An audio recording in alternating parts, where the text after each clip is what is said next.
Corporation BFDC গাজীপুরের RAB training centre ও র্যাবের সদর দপ্তরে নেওয়া হয়েছে। 6 চিত্রগ্রহণ সম্পাদনা 41 দিন সময় নিয়ে চলচ্চিত্রটির সঙ্গীত বাদে চিত্রনাট্যপূর্ণ চিত্রগ্রহণ করা হয়। 46 ধাপে 32 দিন সুন্দরবনে চিত্রগ্রহণ করা হয়। 20 ডিসেম্বর 2019 হতে সাতক্ষীরার মুন্সীগঞ্জ ইউনিয়নের চুনকুড়ি, হরিনগর, 47-48 বুড়ি গোয়ালিনী ইউনিয়নের কতিপয় গ্রামে এলাকায় সিয়াম, মনোজ প্রামাণিক ও সামিনা বাশারকে নিয়ে প্রথম ধাপের চিত্রগ্রহণ শুরু হয়। 42-49-50-30 ডিসেম্বর 2019 পর্যন্ত সুন্দরবন, কাটেশ্বর, তটবর্তী বঙ্গোপসাগর ও মংলা বন্দরে প্রথম ধাপের দৃশ্যায়ন সম্পন্ন হয়। 8 ফেব্রুয়ারি 2020 হতে দ্বিতীয় ধাপের চিত্রগ্রহণ শুরুর ঘোষণা দেয়া হয়। 51-52 এই পর্যায়ে 13 ফেব্রুয়ারি হতে 11 মার্চ পর্যন্ত দুবলার চরের ছোট জামতলায় চিত্রগ্রহণের মাধ্যমে সুন্দরবন অংশের দৃশ্যায়ন শেষ হয়।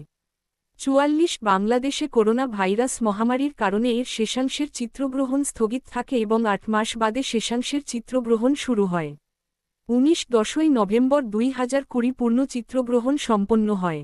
53 সঙ্গীত সম্পাদনা অপারেশন সুন্দরবন বাপ্পা মজুমদার, হাবিব ওয়াহিদ, নন্দিতা, ইমরান মাহমুদুল ও দিলশাদ নাহার কণা কর্তৃক সাউন্ডট্র্যাক অ্যালবাম মুক্তির তারিখ 2022 ঘরানা চলচ্চিত্রের সঙ্গীত ও ভাষা বাংলা প্রযোজক কমলান চক্রবর্তী।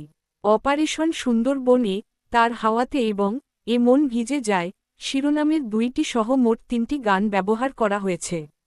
44-54 অপারেশন সুন্দরবন সাউন্ডট্র্যাক নং শিরোনাম গীতিকার গায়ক দৈর্ঘ্য 1 এ মন ভিজে যায় গোধূলি শর্মা বাপ্পা মজুমদার 3-212 অভিমানী রোদ্দুরে সংযুক্তা সাহা মিশু হাবিব ওয়াহিদ ও নন্দিতা 4-153 তার হাওয়াতে এসকে দীপ ইমরান ও দিলশাদ নাহার কণা রাত 3:31 মোট দৈর্ঘ্য সকাল 11:07 প্রচারণা ও মুক্তি।